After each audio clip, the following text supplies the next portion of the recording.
Hello guys, in this video we are going to walk through the various steps necessary to launch an Amazon DynamoDB table, configure a DynamoDB stream, and trigger a Lambda function to dump the item in the table as a text file, and then move the different item into an S3 bucket for an almost real life synchronization. So we are going to first of all have a table, configure the stream, and have a Lambda function, which every time there will be a modification or an update in the Dynamo table, it will do the same modification in the S3 bucket.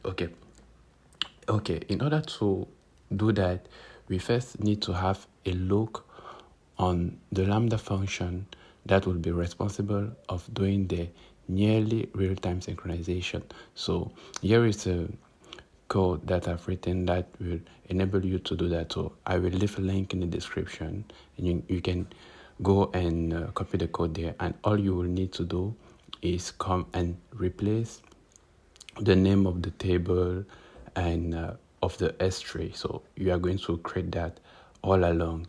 And if you have, like, you want to rename your data file which will be stored in the S3 bucket, you can do that. And here we have the different status code that will be written at the end. Okay, that being done, let's get started. So in order to get started, go into your console and search for DynamoDB. Okay, so once you are landed on this page, you can now click on create table. Here I will create my table.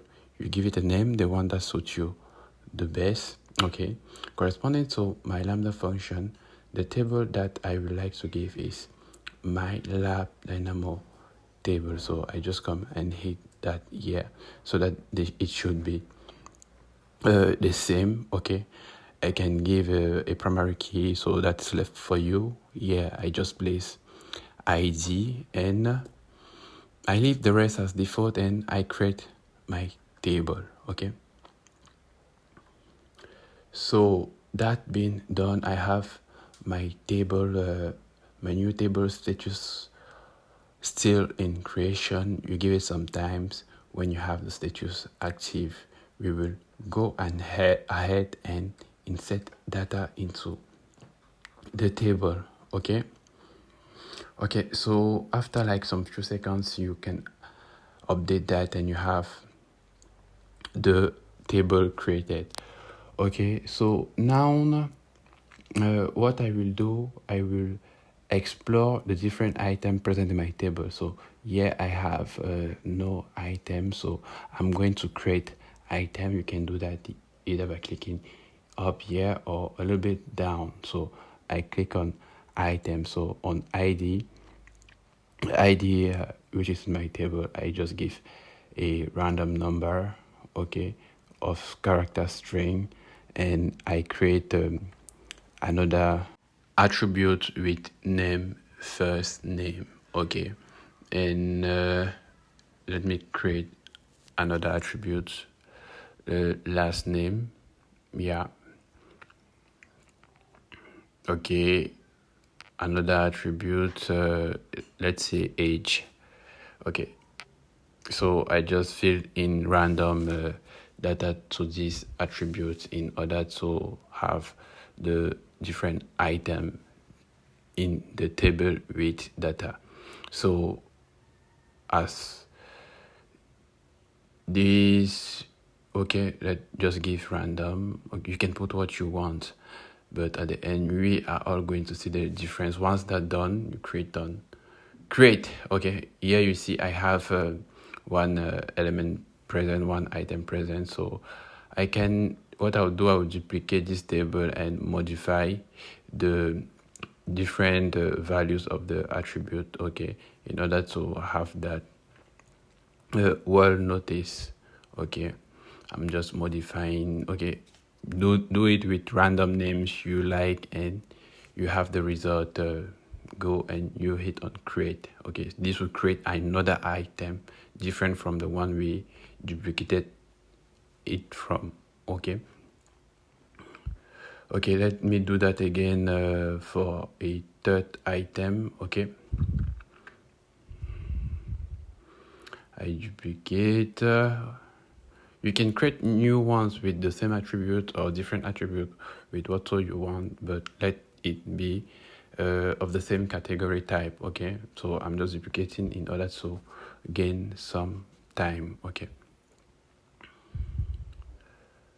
Okay, that being done, I will hit on create item. Okay, so here I already have okay, let me just put the random last name here correctly. Create item. Okay, I have my 3 items up and good correctly. Okay, so now we are done with inserting data into the table. Okay, we have different items with different names. So now the next step will be about creating a Lambda function. Okay, and in order to do that, you will navigate onto your console and you click on, you search for Lambda. Okay, once you have Lambda, I'll just open that into a new tab. You have, this is what it will look like. Okay, little connection issue. Okay, that going for sure. Okay, now once you reach on this page, you can click on create a function. Okay, I will allow it on from scratch. Okay, I give my function name.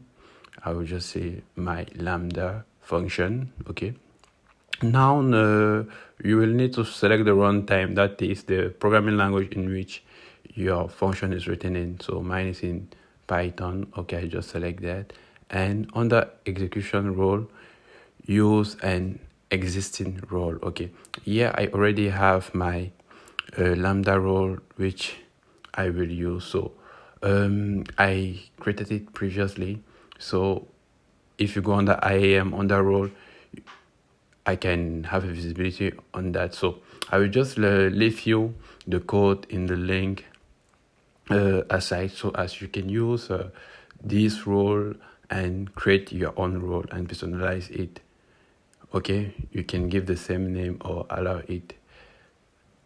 Okay, so this is what it will look like when you try to view it with the JSON context. Okay, that being done correctly, I'll now create my function. Okay, you give it some time, and this is what it will look like. It will load. Here we have code source. Okay, so the essence now is we are going to copy this main Lambda function written previously and update that into the source code that we just created. Okay, so aside that, you also need to take into consideration that you need to create an S3 bucket where you will store the different items from the DynamoDB. Okay, so make sure you have that, and as you can see down here, is just the citrus code for the request after execution from the Lambda function if it is successful or if it's not successful. Okay, so that said, I go back to my Lambda function. I can see here the source code is turning around. Okay, let me just give it some time. Okay, so now this is the initial code that will appear once you've created your Lambda function. So now I will just modify it with my own Lambda, with my own code that I've written.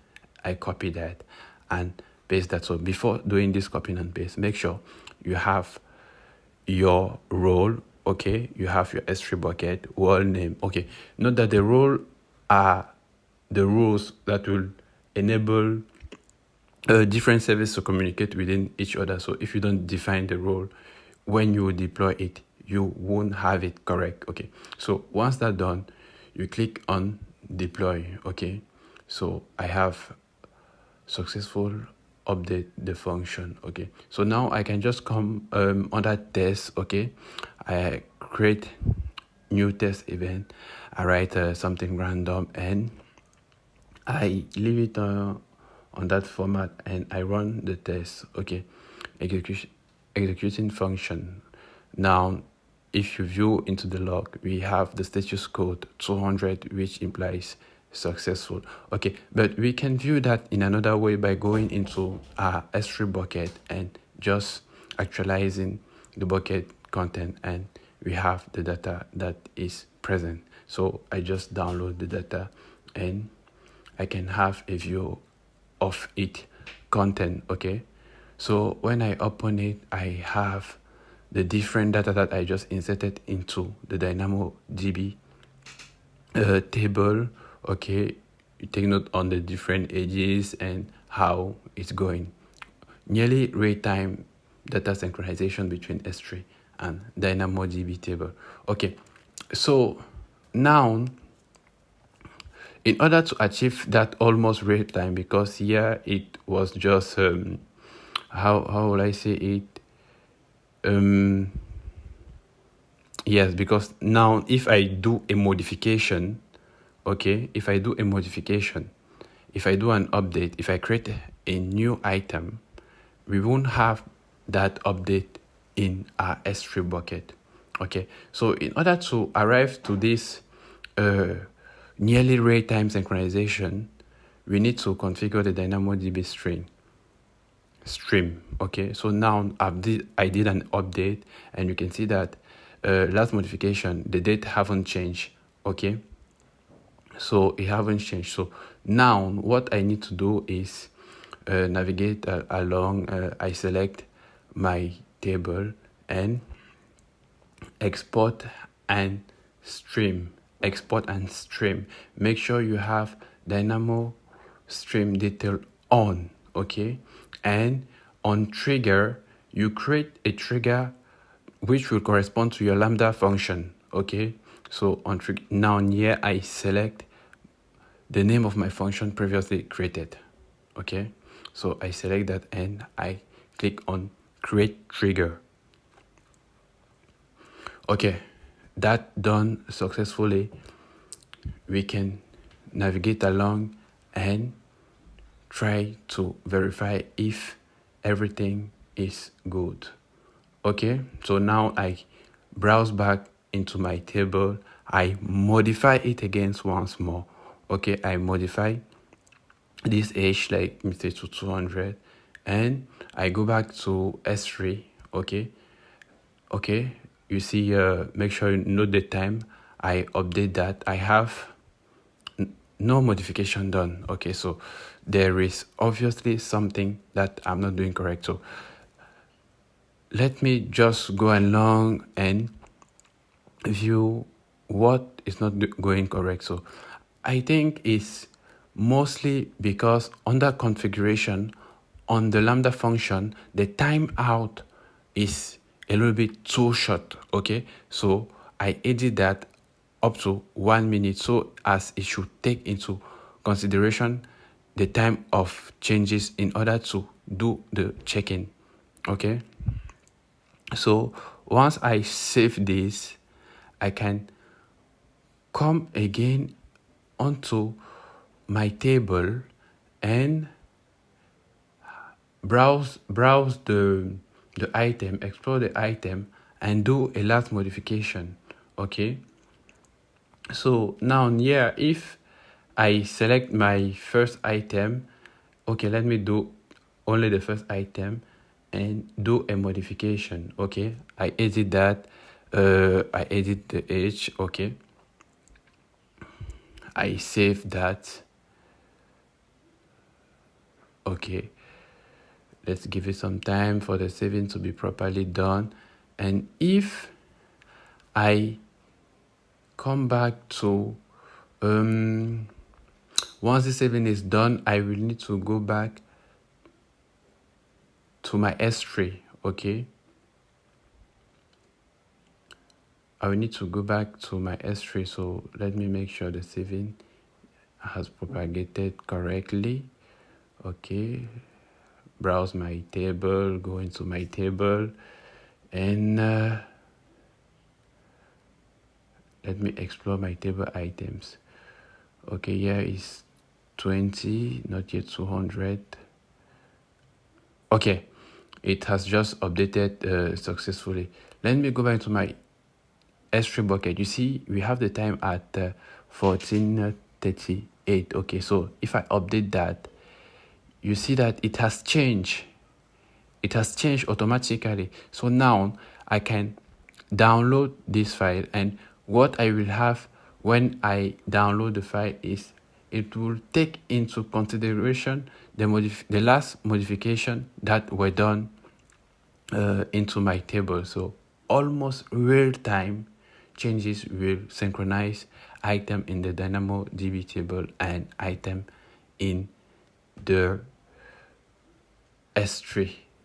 Okay, so that being done correctly, you can just discard your infrastructure. And thanks for watching. Have a good day, guys.